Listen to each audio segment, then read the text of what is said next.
जे भाषा और हासा पाई समर्पित तांकर जो कथा को पद्मश्री दमयंती बेसरा रखिले मु आउ थरे कहा रखा चाहिए ये रखा चाहिए सांप्रतिक परिस्थिति रे सांप्रतिक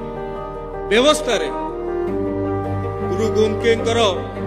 पद्मश्री पंडित रघुनाथ मुर्मूंकर से द्विपद कथा आज विश्व समुदाय रे पहुंचीबार आवश्यकता अच्छी भीम भोईंकर जो बाणी थिला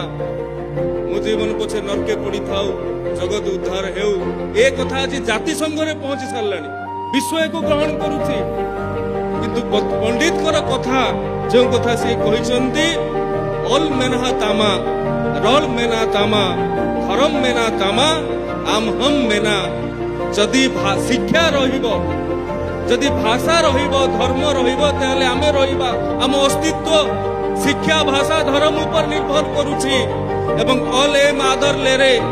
रल एम आद लेरे धर्म एम आद लेरे आम हम आदर जदि ए सब हजि जीव जदि शिक्षा हजि जीव जदि भाषा हजि जीव जदि धर्म हजि जीव ताले आमे माने मध्य हजि जीवा आजिर दिन रे हमरो गोटे पड़ोसी जे बारंबार हमको आक्रमण करूची पहलगाम रे निरीह लोक माननकु हत्या करिवार व्यवस्था करूची ताकू ए बाणीर महत्व बुझिबार आवश्यकता अछि कारण से माने शिक्षित नुहंती धर्म ना रे से माने सिना कथा कहउचंती किंतु वास्तव रे से जति गुरु गोमकेंकर ए कथा को बुझिबे